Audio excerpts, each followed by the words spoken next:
গল্পটি হল রাজা শ্বেত চক্রবর্তীর। একদিন তার স্ত্রী রানী বিষ্ণুপ্রিয়া বমশধারা নদীর তীরে ভগবান বিষ্ণুর কঠোর তপস্যা করছিলেন। কিন্তু রাজা কামবাসনায় অন্ধ হয়ে তার তপস্যা ভঙ্গ করতে চাইলেন। রানী বারণ করা সত্ত্বেও রাজা সব সীমা অতিক্রম করে গেলেন।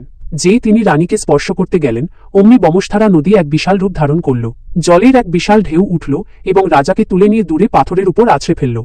জল থেকে বেরোতেই রাজার সারা শরীর বিভৎস ফোঁড়া ও ক্ষতে ভরে গেল। নিজের ভুলের অনুশোচনায় রাজা সেখানেই বসে ভগবান বিষ্ণুর কঠোর তপস্যা শুরু করলেন।